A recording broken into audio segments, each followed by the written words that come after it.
नमस्कार मित्रों, health fact V G में आपका स्वागत है।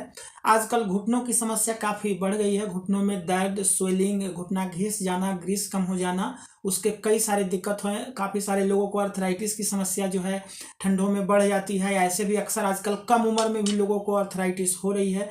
कई लोगों को सर्वाइकल की काफ़ी सारी दिक्कत है, स्पॉन्डिलाइटिस की। तो इन सारी चीज़ों को इसका डिटेल में समझेंगे। सीएमसी लुधियाना से पास आउट मशहूर और काफ़ी नॉलेजफुल जो है ऑर्थोपेडिक सर्जन है डॉक्टर अभिषेक सर। उनसे हम लोग आज समझेंगे, जानेंगे कि अर्थराइटिस कितने तरह की है, उसकी क्या प्रमुख लक्षण है, उसका क्या इलाज है, कौन सी दवाई खानी चाहिए, क्या परहेज करनी चाहिए। उसके साथ साथ सर्वाइकल स्पॉन्डिलाइटिस जो आजकल लोगों में बढ़ रही है, उसके पीछे की क्या वजह है, उससे कैसे बच सकते हैं, कौन सा एक्सरसाइज उसमें करना है। तो इन डिटेल में सारी चीज़ें आज हम लोग जो है डॉक्टर साहब से समझेंगे।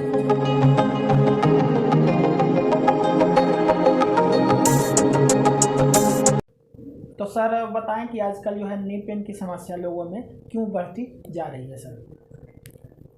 नी पेन का तो बहुत सा कारण है, लेकिन ठंड में ज़्यादा है, नी पेन बढ़ जाता है। ऐसे लोगों को जिसको पुराने गठिया का प्रॉब्लम होता है उसका और ज़्यादा बढ़ता है। और उसका मेन कारण है नी में ठंड में क्या होता है कि सर्कुलेशन कम जाता है, वेसो कंस्ट्रिक्शन होता है ब्लड वेसल का।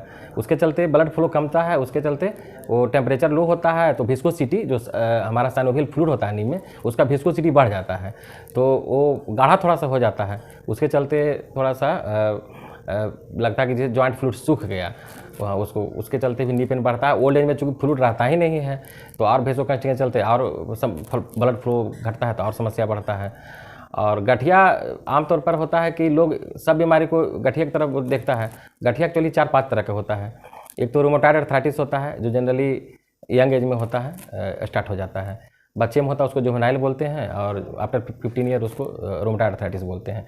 ये गॉटी अर्थराइटिस होता है जो खान पान के चलते समस्या में होता है, कुछ जेनेटिक फैक्टर भी रहता है उसमें, एंजाइमेटिक डिफेक्ट के चलते, वो हाइपरयूरिसेमिया के चलते ये गॉटी अर्थराइटिस उसको बोलते हैं। एक होता है ऑस्टियोआर्थराइटिस। ये ऑस्टियोआर्थराइटिस है, ये जनरली पहले ज़्यादा होता था, आज भी होता है, और ये एज रिलेटेड अर्थराइटिस होता है जो हम लोग बूढ़े लोग में देखते हैं आफ्टर 50 ईयर, उसको बोलते हैं ऑस्टियोआर्थराइटिस। इसका कारण मेनली है, एक तो एज फैक्टर होता है, दूसरा है वजन, जिसका ओवरवेट लोग रहते हैं, कुछ थायराइड का समस्या है इसके चलते भी होता है वो age related arthritis. Genetic factor एक इसमें भी आता है एज रिलेटेड अर्थराइटिस का, जिसको अर्ली स्टेज में शुरू हो जाता है तो उसका फैमिली हिस्ट्री पता करने पर पता चलता है कि फैमिली में भी ऐसे ही हुआ था। तो वो अभी के सिनेरियो में बहुत, चूँकि सबका लॉन्गेविटी बढ़ गया है तो ये केस ज़्यादा हो रहा है एज रिलेटेड अर्थराइटिस। एक होता है स्पॉन्डाइलोआर्थराइटिस जो जनरली स्पाइन में होता है। अब सर्वाइकल में हो गया, लंबर में हो गया, थोरेसिक रीजन में, लेकिन सर्वाइकल और लंबर ज़्यादा होता है स्पॉन्डाइलोआर्थराइटिस। ये भी पोस्चर रिलेटेड और अपना वर्क रिलेटेड ये सब होता है इस तरह से। और एक होता है पोस्ट ट्रॉमेटिक अर्थराइटिस जो जनरली ट्रॉमा के चलते होता है, तो उसको हम बहुत ज़्यादा एड्रेस करने की जरूरत नहीं, वो तो पहले से होता है। एक होता है इन्फेक्शन के चलते, वो सेप्टिक अर्थराइटिस को बोलते हैं। उसमें किसी तरह से कहीं भी इन्फेक्शन हुआ और जॉइंट में चला आया, उसके चलते जॉइंट में पानी भर जाता है, फ्लूइड हो जाता है, वो इफ्यूजन होता है, उसको हम लोग बोलते हैं। उसके चलते जो अर्थराइटिस होता है वो सेप्टिक अर्थराइटिस होता है। तो हम लोग को आमतौर पर सबको लोग गठिया बोल देता है, सबको डिफ्रेंशिएट करने की ज़रूरत है। और ये होता है कोई अच्छे डॉक्टर से या क्लिनिशियन से मिलेंगे तभी होगा, और जांच से पता चलता है। हर चीज़ को इस तरह से बता देने पर ये तुमको ये है, ये नहीं होगा। ये डायग्नोसिस का विषय है और ये बहुत भास्ट चीज़ है। और गठिया आमतौर पर जो लोग बोलते हैं ये गठिया के अंतर्गत ही आता है, लेकिन इतने तरह का गठिया होता है ये जानना जरूरी है। तो आजकल जो गठिया जो जनरली जो लोग लेकर आते हैं इसमें ज़्यादा है रोमेटॉइड अर्थराइटिस और ऑस्टियोआर्थराइटिस, ये ज़्यादा है। अदरवाइज ट्रॉमेटिक रिलेटेड गठिया वो कम ही होता है, तो जिसको चोट लगेगा उसी को होगा। जुवेनाइल रोमेटॉइड बच्चे में होता है, तो अर्ली एज में होता है, तो वो भी बहुत कम होता है।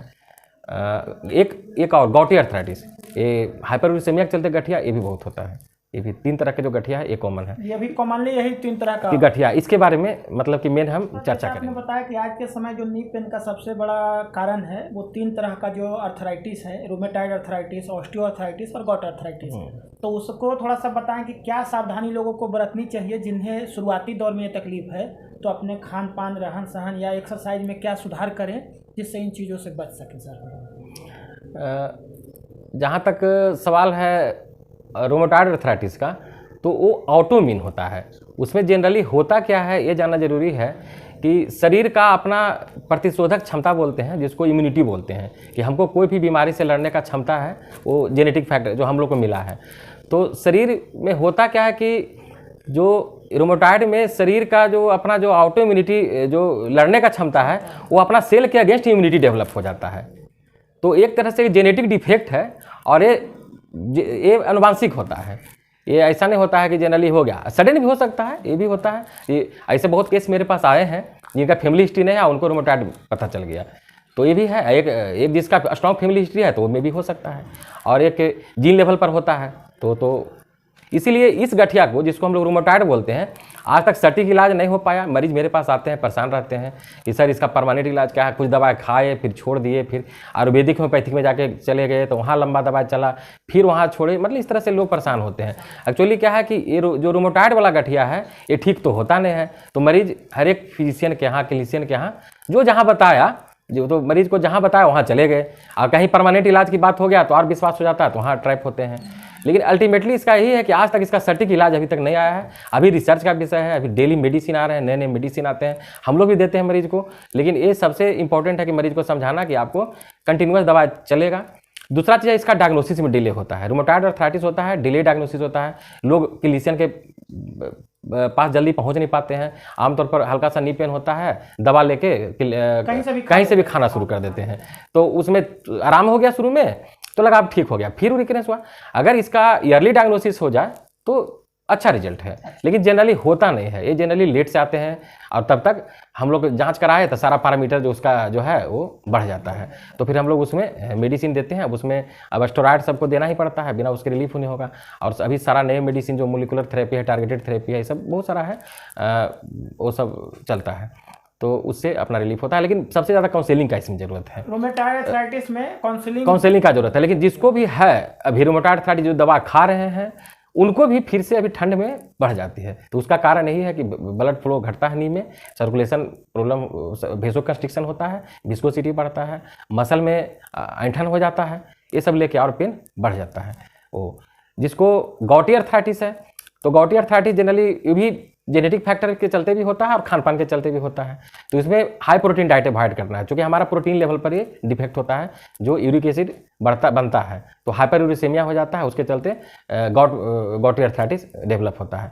तो गॉटी आर्थराइटिस का यूरिक एसिड जनरली टेंडन में जमा हो जाता है, साइनोवियम में जमा हो जाता है, तो वो एक क्रिस्टल के रूप में फॉर्मेशन हो जाता है, वहाँ शार्प पेन कर होता है।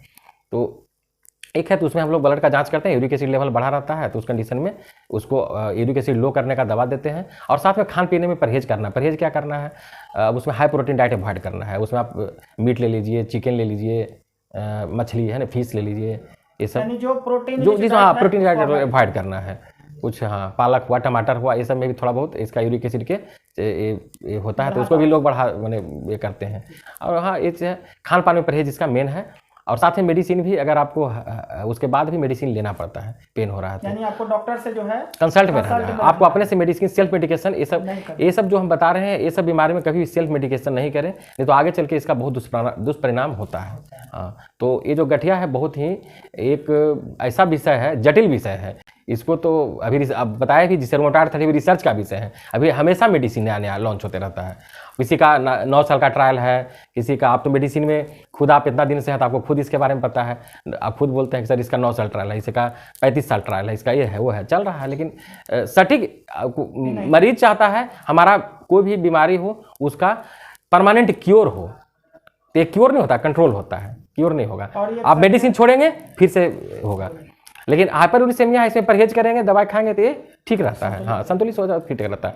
और ये हो गया तीसरा आर्थराइटिस। एक ऑस्टियोआर्थराइटिस हम बताए, ये जनरली होता है आफ्टर 50, कभी कभी 45 में भी शुरू हो जाता है। जिसका फैमिली हिस्ट्री बोले, ओबेसिटी रहा है ना, थायराइड का प्रॉब्लम है, जिसको बोल रहे हैं कि कोमॉर्बिडिटी, साथ में डायबिटीज है, तो ये सब कंडीशन में ईयरली स्टेज में शुरू हो जाता है। लेकिन जो फिट है, एक्सरसाइज आप नहीं कर रहे हैं, ये भी बहुत बड़ा फैक्टर है। रेगुलर एक्सरसाइज नहीं कर रहे हैं, पड़े हुए हैं बिस्तर पर, तो वो सब अर्ली स्टेज में शुरू होता है। और जो लोग डेली रनिंग कर रहे हैं, उनको डायबिटीज नहीं है, हाइपरटेंशन नहीं है, कोई थायराइड का प्रॉब्लम नहीं है, मतलब ये नहीं कोई मॉर्बिडिटी नहीं है, फिजिकली फिट है, तो उनको नहीं है। उनको बहुत आफ्टर 75 ईयर भी गठिया नहीं है। लेकिन आपको कहीं ना कहीं ये बीमारी ज़्यादा होने का अगर है तो आप कहीं से कहीं फिजिकली बहुत इनएक्टिव हैं, लाइफ स्टाइल सही नहीं। हाँ, आप ओवरवेट अपने आप को कर लिए हैं, वजन ज़्यादा है। जो ज़्यादातर जो बीमारी होता है ओवरवेट वाला को होता है, कुछ अंडरवेट भी होता है, तो उसका लाइफ स्टाइल खाने का तरीका सही नहीं है।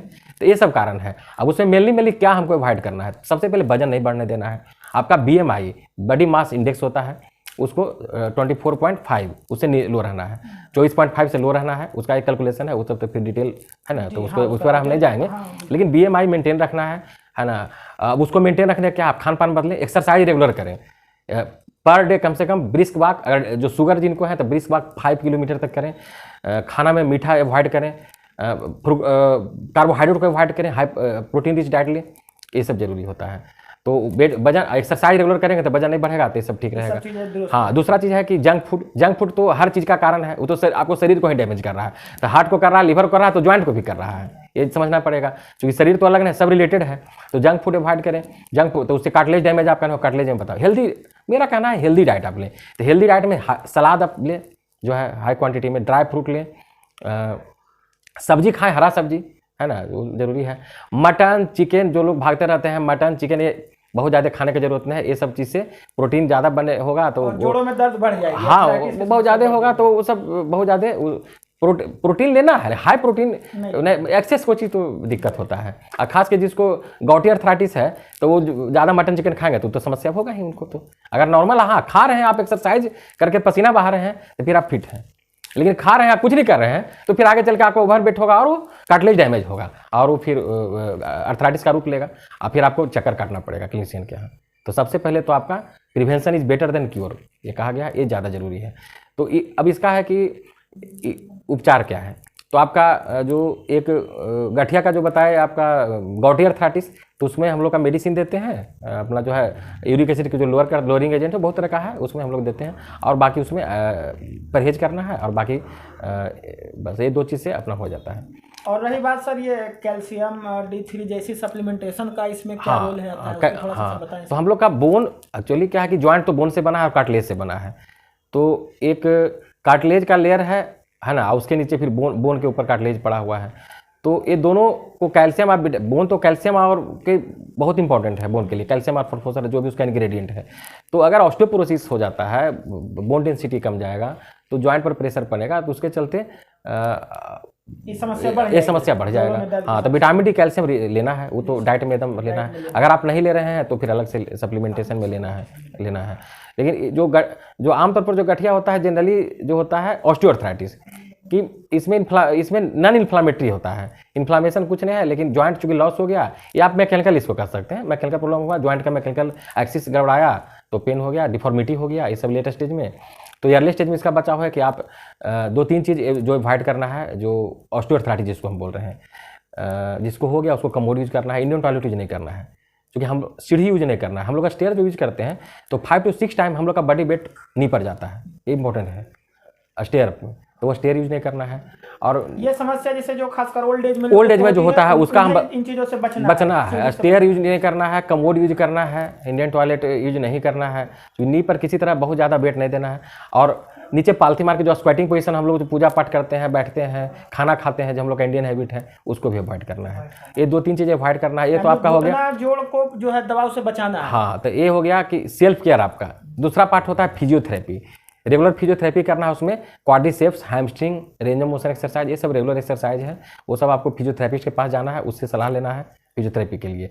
हो गया वेट, अगर ओवर वेट आप हैं तो वेट रिस्ट्रिक्शन करिए, वजन को कम करिए, वजन संतुलित करिए, कम करिए। हाँ, खाना पीना को संतुलित करिए, है ना। डायबिटिक है तो शुगर कंट्रोल रखिए, ये जरूरी है। थायराइड का है तो थायराइड का दवा रेगुलर ले, बंद नहीं करना है। थायराइड यानी जो आपका जो है मेटाबॉलिक डिसऑर्डर की बीमारी, हाँ, मेटाबॉलिक डिसऑर्डर है, उसको एकदम करना है। सब चीज़ को एक साथ एकदम मेंटेन करते हुए, regular exercise, healthy diet, physiotherapy जो हम बोले, एक्सरसाइज, हेल्दी डाइट और प्रिकॉशन, ये 3 को जरूरी है। इसके बाद आता है देन मेडिसिन और फिर सर्जरी।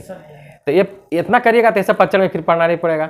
अगर इतना से भी नहीं आता है तो हम लोग फिर मेडिसिन देते हैं। तो बहुत सारे मेडिसिन है, जो जॉइंट फ्लूइड की हम बात कर रहे हैं तो उसको बनाने के लिए जो बनाता है वो देते हैं।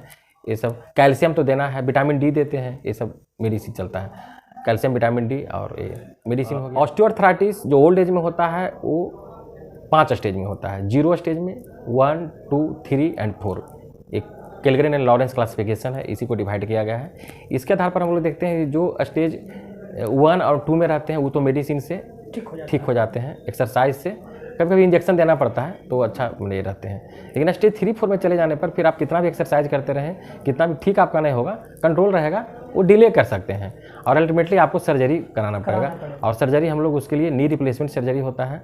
जनरली जब आपका स्टेज 4 में चला गया और नी रिप्लेसमेंट डॉक्टर एडवाइस किए, आपने नहीं कराया, वो बढ़ते चला जाएगा, आप व्हील चेयर पर आ जाएंगे, बाद में बेड रिटर्न हो जाएंगे, फिर बोलेंगे हमको सर्जरी कराना है, तो तब तक लेट नहीं चल पाए तो सर्जरी पर कहीं दोष देते हैं, मान लो फिजियोथेरेपी नहीं कराया, उनका ओवर वेट रह गया, अपना परहेज नहीं किया ऑपरेशन के बाद, सारा दोष सर्जरी पर ही देते हैं कि मेरा ऑपरेशन सही से नहीं हुआ और नहीं हुआ। इसके चलते लोग में निगेटिव फैलता है और उसके चलते आपको जो डॉक्टर बोल रहे हैं वो बात नहीं मान के उनका बात ज़्यादा मानते हैं तो लोग नहीं कराते हैं। लेकिन ऐसे मरीज मेरे पास बहुत आते हैं जो जिनको 4 साल 5 साल पहले एडवाइस किया गया है, लेकिन आज भी डिफॉर्मिटी बढ़ते जा रहा है। और उनका उस कंडीशन में क्या होता है कि आप चोरी छुपे पेन किलर तो खाएंगे ही, आपको कितना कोई मना करेगा, वो इसका असर क्या होगा, किडनी पर होगा। ज़्यादा दवाई खाएंगे, ज़्यादा पेन किलर लेंगे, किडनी डैमेज हो जाएगा, जो कि आप तो दुकान से लेके खाते रहेंगे, स्टेरॉइड लेते रहेंगे। एक आता है, एक हम मेरे पास मरीज था, उसका वो पुड़िया खा रहा था, पुड़िया में 17 गोली रहता है, वो 25-30 रुपया मिलता है, वो पुड़िया में स्टेरॉइड चूर के डाल देता है और रेगुलर खाता है, पेन ठीक रहता है, लेकिन बाद में हार्ट और लीवर और किडनी डैमेज हो जाएगा। तो यानी कि जो दर्द की दवा है, स्टेरॉइड है, आप कहीं से भी लेके नहीं खाना, नहीं, आपका जो सही इलाज है डॉक्टर के पास आके हाँ, सलाह जब तक डॉक्टर दे रहे हैं पेन किलर वो तब तक खाइए, बंद कर देते हैं फिर आप नहीं खाइए। कुछ आयुर्वेदिक है, तेल आता है, ये सब वो लगाइए, उससे बहुत ज़्यादा हानि नहीं होता है। लेकिन आप जो है हमेशा फिजिशियन, कोई भी सर्जन, फिजिशियन, अपना आपका जो फैमिली डॉक्टर है, क्लिनिशियन है, उनकी सलाह में रहें। अपने मन से सेल्फ मेडिकेशन कभी भी ऑस्टियोआर्थराइटिस में नहीं करें। और दूसरा चीज़ और होता है कि फैमिली में है, किन्हीं को हुआ, ला ये दवाई, आप भी दवाई खाइए, वो भी नहीं करना है कि दूसरे मेडिकेशन नहीं करना है। किसी पेशेंट को दवाई चल रहा है, उससे भी दवाई लेके नहीं खाना है। बहुत लोग ऐसा करते हैं, दर्द हुआ तो हमको इससे ठीक हुआ था, पता चला उनको रूमेटॉइड था, इनको सिंपल ऑस्टियोआर्थराइटिस है, बस ये दवाई खा लिए, वो और झमेला में पड़ गए, उसका साइड इफेक्ट होगा, ठीक भी नहीं होगा। ये सब नहीं करना, यानी जो भी दवाई खाना है वो डॉक्टर के सलाह से खाना है। एक्सरसाइज में फिजियोथेरेपी का भी सलाह लेना है, आपका जो भी नियरेस्ट फिजियोथेरेपी उनसे जाना है और आप रेगुलर करना। और बात आती है सर कि आजकल सर्वाइकल स्पॉन्डिलाइटिस के भी काफ़ी केसेस लोगों में देखी जा रही है, तो आजकल ऐसी समस्याएं क्यों बढ़ी, उसके पीछे का क्या कारण है सर, जरा सा उसको भी बताएं। उसका भी कारण यही है, मोटा मोटी हम लोग लाइफ स्टाइल से ही इसको जोड़ते हैं। बीमारी से तो जो आपको बोले कि जैसे गठिया बताए पहले, तो गठिया में भी सर्वाइकल प्रॉब्लम होता है, रूमेटॉइड में वो भी सर्वाइकल को इन्वॉल्व करता है, उसको सर्वाइकल स्पॉन्डिलाइटिस बोलते हैं। रूमेटॉइड आर्थराइटिस में भी सर्वाइकल होता है, तो अलग फैक्टर है। लेकिन ऐसे जो सर्वाइकल होते हैं वो हमारा खान पान, लाइफ स्टाइल, पोस्चर, हम लोग बैठे हुए हैं, काम कर रहे हैं, लगातार बैठे हुए हैं, कम से कम बीच में 1 घंटा या 1.5 घंटा बाद ब्रेक, स्ट्रेचिंग करना है बॉडी को। उठिए, आप जो भी ऑफिस में काम कर रहे हैं, आप कुर्सी से उठिए, उसको बॉडी को स्ट्रेचिंग करिए, फिर बैठिए। ऐसा नहीं हो कि आप 5 घंटा बैठे कंप्यूटर पर लगे हुए हैं, तो आपका गर्दन पर स्ट्रेस पड़ेगा, मसल में अकड़न होगा और पेन बढ़ेगा। दूसरा चीज़ है पिलो। हम लोग पिलो तो लेते हैं, इवन पिलो को फोल्ड भी कर लेते हैं और डबल पिलो ले लेते हैं। अगर नहीं रहा तो 1 पिलो और ले लिए।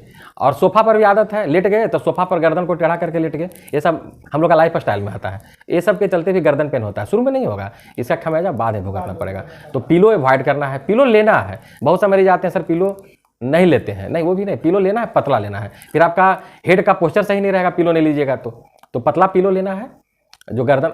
अभी आजकल एक सर्वाइकल पिलो भी आ गया है, अगर सर्वाइकल प्रॉब्लम होता है तो आप वो भी ले सकते हैं। बाइक वगैरह ज़्यादा चलाने से या गाड़ी ज़्यादा चलाने से भी इसमें दिक्कत होता है? हाँ, सर्वाइकल और लंबर। बाइक ज़्यादा चला रहे हैं, बहुत ज़्यादा, क्योंकि बाइक में हम लोग स्ट्रेस में रहते हैं, देखते हैं अगल बगल कोई भी एक्सीडेंट नहीं हो, ये सब तो पूरा, तो उसके चलते गर्दन के ऊपर ये रहता है, स्ट्रेस रहता है, तो उसके चलते भी होता है। बाइक चलाइए लेकिन आप एक्सरसाइज जरूर करिए, फिर ऐसा नहीं को फिर आप लंबा, यानी कि सर्वाइकल से बचना है तो मोटा तकिया से बचें। हाँ, आप बीच बीच में ऑफिस में ब्रेक लें, स्ट्रेचिंग करें और हाँ। बाइक चलाएं तो एक्सरसाइज जरूर करें। सर्वाइकल बढ़ाने के ये प्रमुख 3-4 कारण है। इसके बाद अगर सर्वाइकल हो गया, हो ही जाता है, बहुत को कितने परहेज करते हैं, अगर हो गया तो फिर आप रेगुलर फिजियोथेरेपी, उसमें स्ट्रेचिंग एंड स्ट्रेंथनिंग एक्सरसाइज ये होता है, तो वो तो डिटेल में आपको मिल जाएगा। स्ट्रेचिंग सर्वाइकल वाले में भी सर आता है, थोड़ा हाँ, सा बताएं कि सर्वाइकल में चक्कर जी, तो चक्कर बहुत बड़ा, ये भी भेग चीज़ है। चक्कर आता है तो चक्कर का क्या कारण है, तो सर्वाइकल तो एक कारण है, उसके बाद उसके चलते कान में प्रॉब्लम होता है, उसके चलते भी चक्कर आता है लोग को। बीपी बढ़ गया उसमें भी चक्कर आता है, शुगर हो गया उसमें भी चक्कर, शुगर लो हो गया उसमें भी चक्कर आता है। तो ये सब चक्कर के बहुत सारा कारण है। लेकिन अब सर्वाइकल के चक्कर आ रहा है कि और चीज़ के चक्कर आ रहा है, ये हमेशा जब चक्कर आने लगे तो आपको सबसे पहले कंसल्ट करना है, और वो हम लोग रूल आउट करते हैं कि what is the reason of vertigo, ये किस लिए आ रहा है। सर्वाइकल में होगा चक्कर तो उसके साथ हम लोग फिर एक्सरे कराएंगे, एक्सरे में उसका स्पाइन का पोजीशन देखते हैं, सर्वाइकल स्पाइन का। उसके बाद उससे भी दिक्कत होता है, नहीं आता है तो फिर हम आगे MRI भी कराते हैं सर्वाइकल स्पाइन का। अदर कारण चक्कर का है, कान का प्रॉब्लम कुछ है तो कान वाला के पास जाइए। बीपी मेजर किए, बीपी बढ़ रहा है तो उसके चलते बीपी के लिए दवा चलेगा, उसके चलते होगा। यानी कई कारण है चक्कर आने का बहुत से कारण है, उसमें एक सर्वाइकल भी है, सर्वाइकल भी है। तो उस कंडीशन में आपको चक्कर आ रहा है तो हम जो भी है रेगुलर फिजियोथेरेपी और मेडिसिन लेना है, और एक सर्वाइकल कॉलर जो हम लोग एडवाइस करते हैं, आपको कॉलर लगाना है।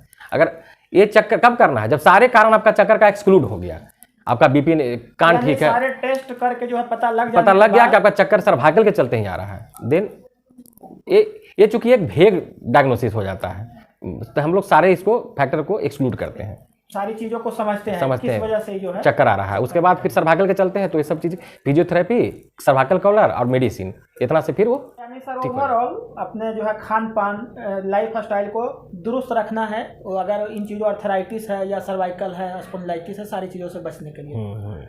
इसमें यही है कि गठिया हो गया तो ये चीज़ है कि सबसे पहले अगर लगा joint pain, lumbar pain, cervical pain, कहीं तरह का पेन हो रहा है, किसी तरह का पेन अगर हो रहा है तो आप इसको हल्के में नहीं लें, हमेशा जो है अपने क्लिनिशियन से मिलें, और उसके बाद जो सलाह देते हैं उसको मानें। यही मेरा कहना है, सेल्फ मेडिकेशन नहीं करना है।